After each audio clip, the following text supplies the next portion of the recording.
Magandang hapon mga binibini at ginoo. Nais kong hingin ang inyong atensyon at kooperasyon dahil magsisimula na ang ating pagpupulong. Ang agenda natin sa araw na ito ay ang sulat paanyaya na ipinadala noong ika-27 ng Nobyembre ng pinuno ng marketing na si Ginoong Edward Pablo na naglalaman ng paksa tungkol sa mga iba't ibang estratehiya para sa promosyon ng bagong produkto na ilalabas ng ating kumpanya. Bago natin simulan ang ating pagpupulong, nais ko munang paanyayahan si Ginoong John Paul Pascual upang simulan ang pagdarasal. Sa ngalan ng Ama, ng Anak, ng Espiritu Santo. Amen. Panginoon, maraming salamat po at kami muli nagkatipon-tipon sa araw na ito. Salamat po sa inahandog ninyong mga biyaya sa amin sa araw-araw. Lubos kami nagsisisi sa aming mga pagkakamali at nangangakong di na ito ulitin pa. Kami po ay gabayan ninyo sa bawat desisyon na aming gagawin upang umunlad hindi lang ang aming kumpanya kundi pati ang aming sarili.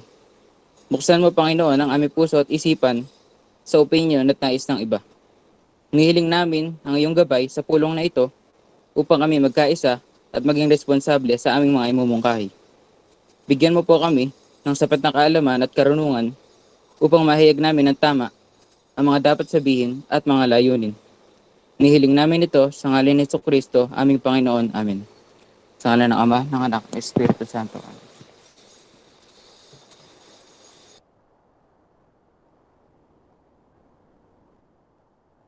Magandang hapon sa inyong lahat, sa aking mga kasamahan mula sa Departamento ng Marketing at sa mga kinatawan ng iba't ibang departamento.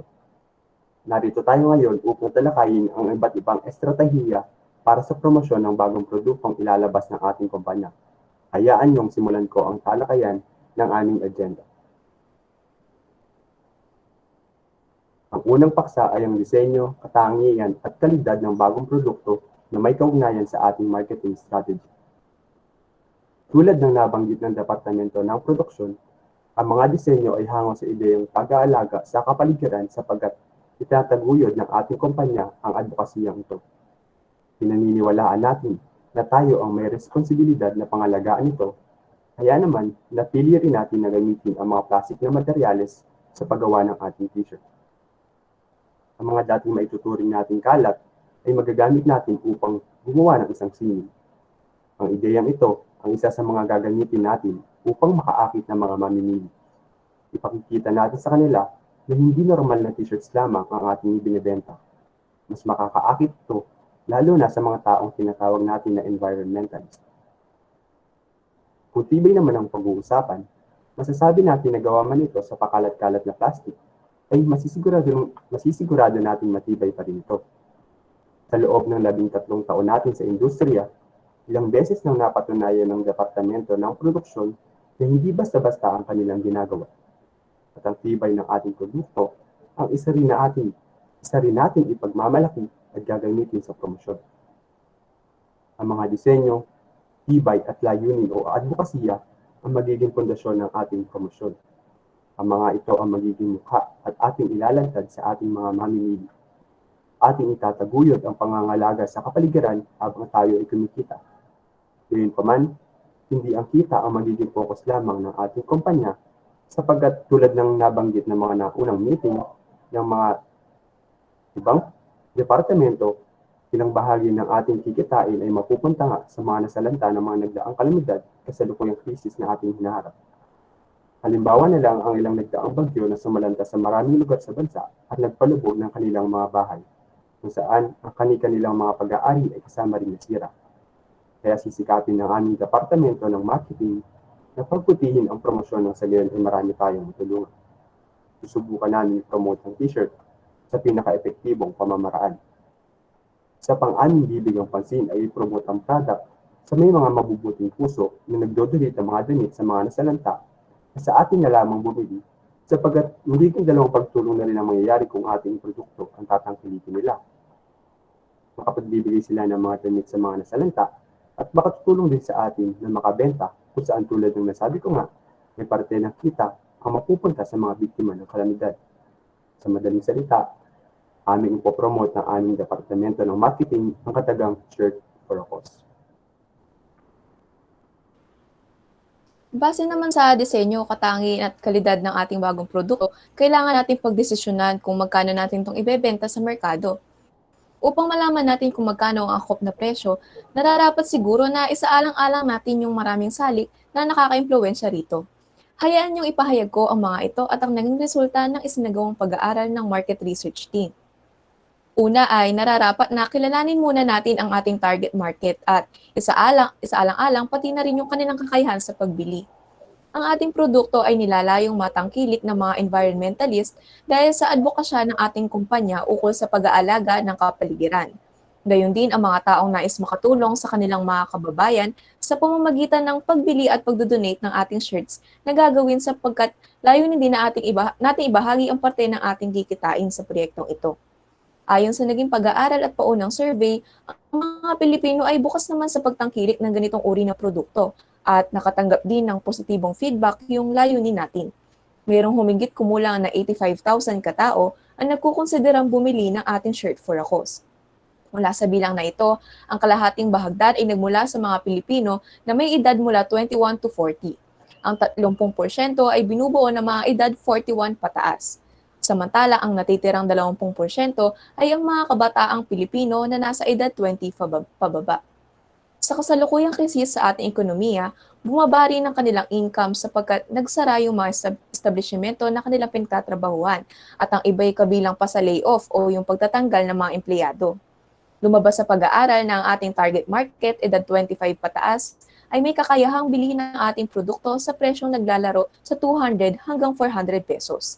Samantalang ang mga kabataan, karamihan ay ang mga estudyante, edad 24 pababa, sa halagang 150 hanggang 300 pesos. Mula sa resultang ito, nararapat na isaalang-alang natin yung kakayahan at saloobin ng ating target market. Isa pang salik ay ang kompetisyon sa industriyang kinabibilangan ng ating kumpanya. Sa pagsasagawa ng benchmark at competitive analysis, ang mga shirts na binebenta ng ating mga competitors ay naglalaro sa halagang 250 at ang pinakamataas na ay 500 pesos. Sa palagay ko ay mahalaga rin itong salik na ito sapagkat yung mga tao, nagkukumpara sila ng presyo at kadalasan, di ba, yung binibili nila ay yung mura yung halaga. Subalit, maaaring hindi maisaalang-alang ang ating naging gastos sa produksyon kung ang pagbabatayan lamang natin ng presyo ay ang presyo ng ating competitor. Tama ka naman dyan, Binibining Santos, kaya yung presyo ng ating kakompetensya ay gagawin lamang nating batayan kung nalalayo na ba yung ating magiging presyo. At ayon din sa ating administrasyon, 15% ng ating total na kikitain ang ibabahagi sa mga nasalanta ng kalamidad at mga nangangailangan. Nararapat na makabuo tayo ng selling price na sapat upang matugunan yung ating layunin, magkaroon din tayo ng makatarungang pagpipresyo para sa mga mamimili at huli na yung kikitain natin. Dapat kusunduan din na ang gagawing t-shirt ay available sa iba't ibang kulay at sukat. Siguro ang presyo ay dapat na magkakaiba depende na rin sa sukat ng shirt. Ayon sa aming departamento, iminumungkahi namin na sa pambata ay may presyo itong 100 pesos at sa mga matatanda naman ay 150 pesos kada piraso. Subalit, hindi kaya ito medyo mababa? Maaaring marami yung ating mabenta pero ang epekto ay nasa kumpanya natin.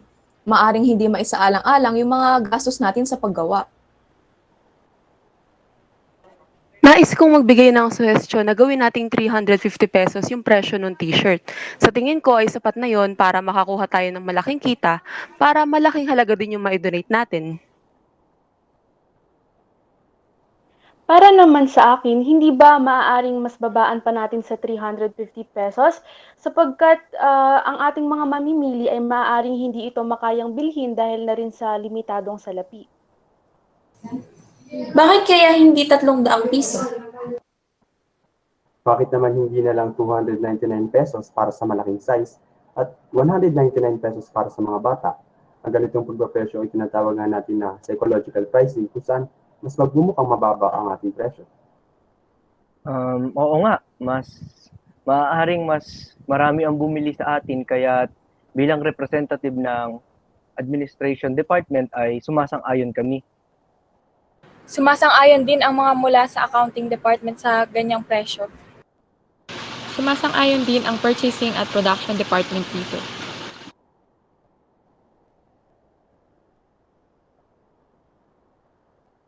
Ang susunod naman nating pag-uusapan ay ang paraan ng pamamahagi ng mga produkto sa iba't ibang lugar. Sa pagpapakilala natin ng bagong produkto sa merkado, ay hindi natin maiiwasan ang magdagdag ng mga gastos sa mga trucks at warehouse. Hindi natin maiiwasang dagdagan ito dahil maaaring kapusin ang espasyo ng mga warehouse na meron tayo ngayon. At sa mga trucks naman, ay maaaring matagalan ang pagde-deliver ng mga produkto kung hindi tayo magdadagdag. Malaki ang madadagdag sa gastusin pagdating sa distribusyon ng ating produkto. Ngunit sa ganitong paraan ay mas mabilis nating mabebenta ang ating produkto sa merkado. Ang pondong inilaan para dito ay 240,000.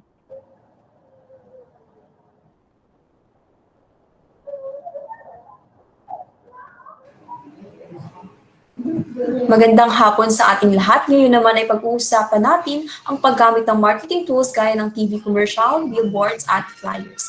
Napakalaking tulong ang maaaring ibigay ng broadcast media at print media sa pagpapakilala ng isang produkto. Hayaan niyo kung isa-isahin ang mga dahilang ito. Ang broadcast media ay may malaking impact sa pagpapakilala ng produkto dahil kasama na sa pang-araw-araw na gawain ng masang Pilipino ang panonood ng telebisyon, lalo na ngayon nasa kalagitnaan tayo ng pandemya. Maaaring ang iba ay inaalis ang kanilang atensyon sa telebisyon lalo na kung komersyal, ngunit karamihan pa rin ay tutok na tutok sapagkat hindi nila gustong may makaligtaan kahit ilang segundo lamang ng programang kanilang pinapanood. Ang pagkakaroon ng isang komersyal sa telebisyon ay lubhang makakatating produkto sapagkat malaki ang tsansa na umabot ito sa maraming manonood kaya naman makikilala agad ng karamihan ng ating produkto. Para sa ating komersyal, maaari natin kunin si Ms. Angel Locsin bilang embahador ng ating produkto sapagkat siya ang tinaguriang modern Darna at isa siya sa mga sikat na Pilipinong may pusong makabayan. Dagdag pa rito na isa rin siya sa mga nag-oorganisa ng mga institusyong may pagkawang gawa, kaya naman ang ating produktong T-shirt for a cause ay tugmang-tugma sa kanyang personalidad. Paano naman ang mga taong walang oras para manood ng telebisyon or walang signal? Ano ba ang isang mabisang paraan na maaaring gawin upang mas malayo ang marating ng ating produkto? Magandang punto. Para sa mga customer na walang telebisyon, walang oras rito, o di kaya may hindi mahilig manood ng telebisyon, ay maaari natin gamitin ang kapangyarihan ng print media. Ang print media ay may malaking epekto rin sa pagpapakilala ng isang produkto. Mas madaling matandaan ng karamihan ang anumang bagay na kanilang pisikal na nahahawakan at nakikita. Mas kalat din ang maaaring marating ng mga pisikal na bagay nito, sapagkat ang panghihikayat na nakikita natin sa social media ay mas madaling mas mabaliwala. Halimbawa na lamang ang pagpindot ng skip sa mga ads sa YouTube o din naman ay ang paglalagay ng application upang maiwasan ang mga ads na ito. Ang print media ay maaaring mayuwi sa tahanan, kaya naman sa oras na makita ito ng mga tao sa kanilang tahanan o makitang nakasama sa kanilang mga gamit, ay maaari nila itong maalala ang ating produkto.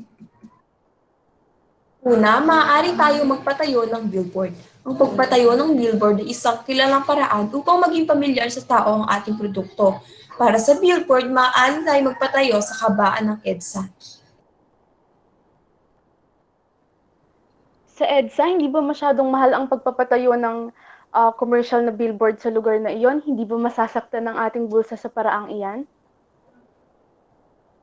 Kaya EDSA ang napiling lugar sapagkat karamihan ng mga tao ay dumadaan sa lugar na ito.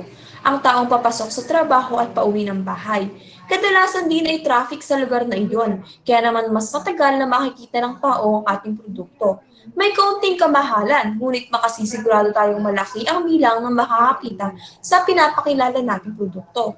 Maaari nating ilagay ang litrato ni Ms. Angel Locsin sa billboard. Upang ganoon ay mas makaagaw ito ng pansin sapagkat si Ms. Locsin ay isa sa mga pinakasikat na artista sa ating bansa.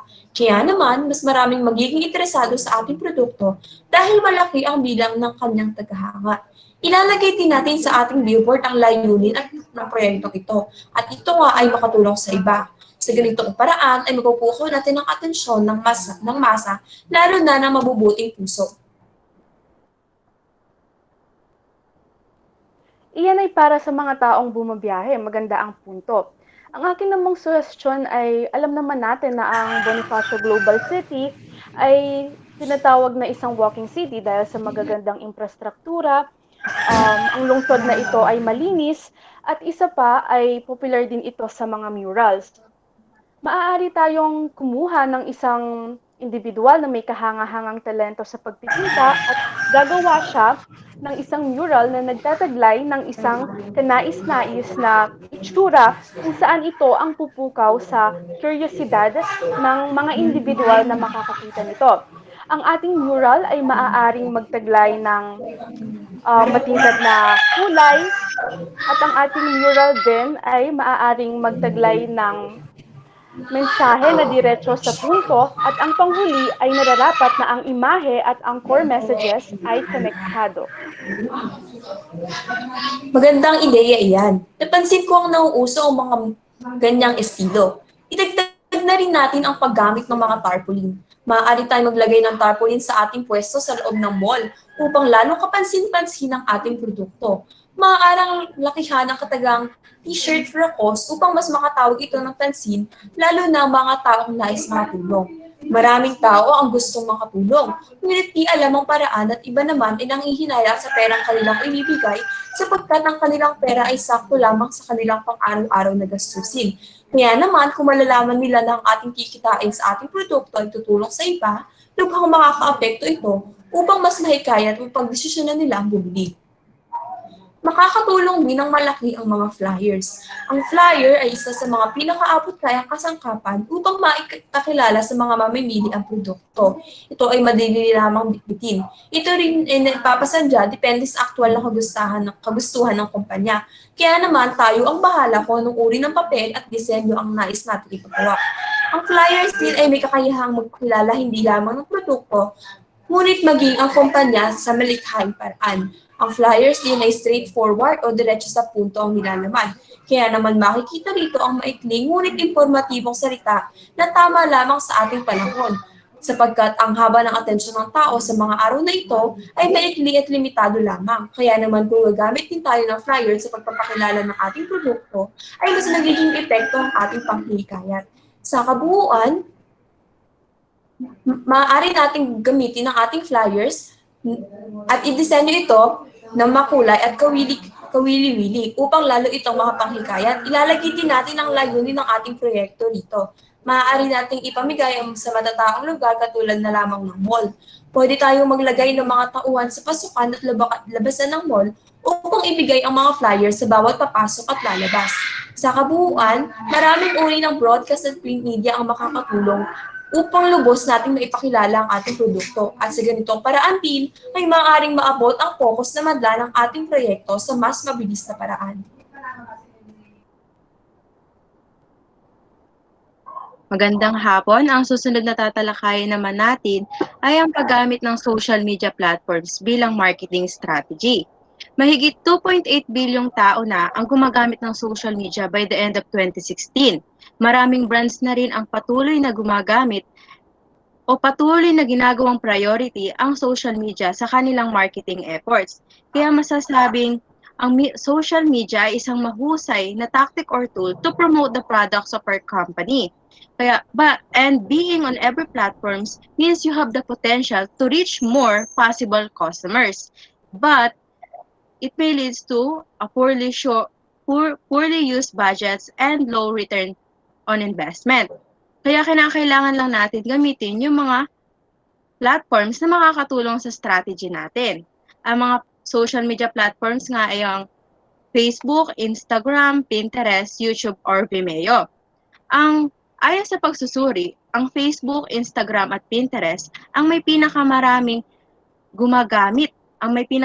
taong gumagamit ng ganitong social media. So kung magkakaroon tayo ng ganitong social media platforms, mas makikilala yung business natin at mas maraming marireach na possible customers natin, yung products natin. Kasi dito makakapag-post tayo ng pictures and videos about the products. And dun sa YouTube or Vimeo naman, dito makakapag-post tayo ng videos, particularly yung endorsement videos natin.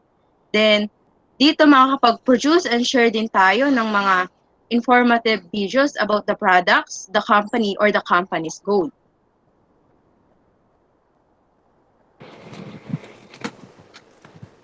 Magandang hapon at nais ko lang dagdagan ang sinabi ni Jenaline hinggil sa paggamit ng social media platforms bilang marketing strategy.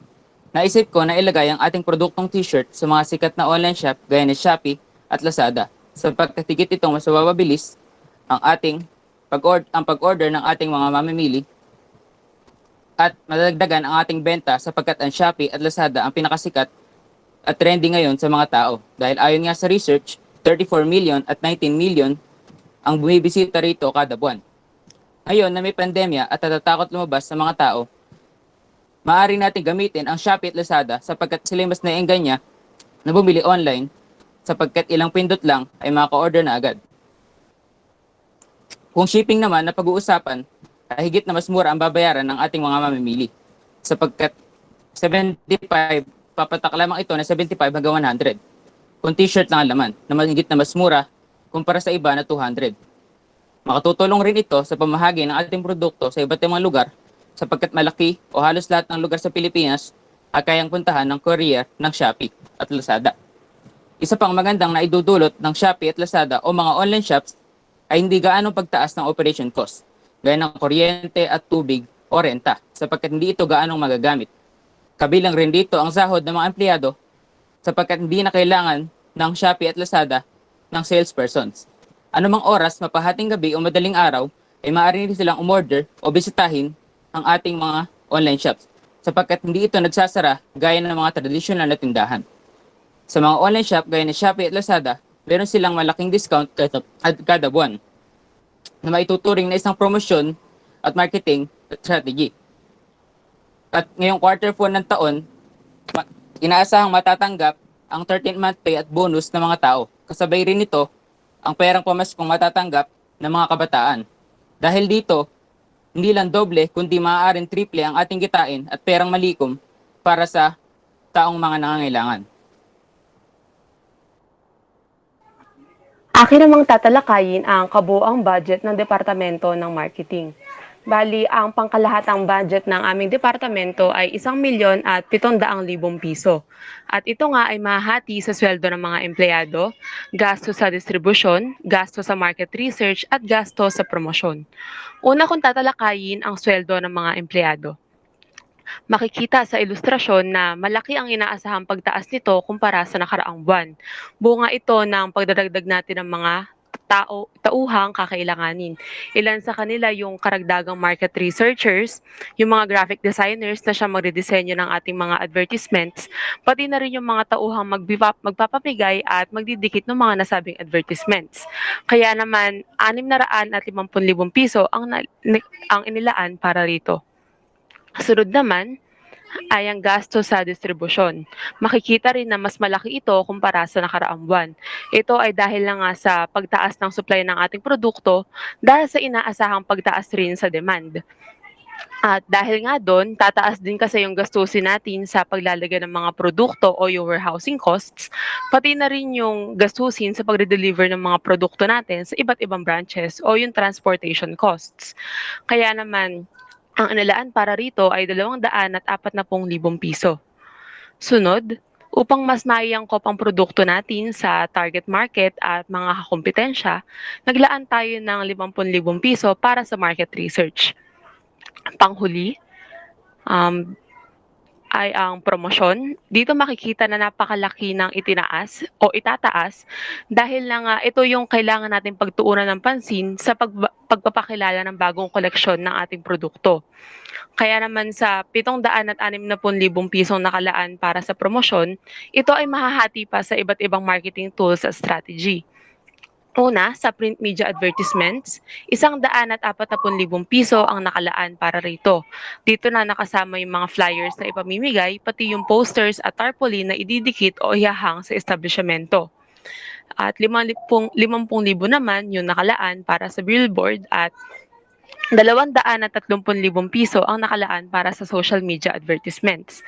Panghuli ay ang TV commercial na pinaglaanan naman natin ng 340,000 piso. Kung mayroon kayong ilang mga modifikasyon, maaari na ninyong susugan ng aking piniresentang budget. Hindi ba kukulangin ang pondong nakalaan para sa TV commercial? Kasi kahit pa sabihin natin na kung nagkataon mababa man yung ipapabayad ni Miss Angel Locsin, ayon naman sa nakaraang research, tumaas na yung bayad sa mga TV stations kung saan ipe-play yung TV commercials natin. Sa tingin ko, maaaring bawasan ang pondong nakalaan sa print media advertisements at ilagay ito sa pondo para sa TV commercial. Total, kaunti lamang ang taong lumalabas sa panahon ngayon, kumpara dati, pwede namang bawasan ang ipoproduce na flyers at posters. Ayon ako na mas dapat paglaanan natin ang mga promosyon sa electronic at digital dahil alam naman natin na mas angkop dito sa ating target market o sa mamamayan ngayon. Bilang modifikasyong iminungkahi ng tagapanguna at iba pang kasapi ng Departamento ng Marketing, ngayon 120,000 piso ang nakalaan para sa print media advertisements habang 360,000 piso ang nakalaan para sa TV commercial.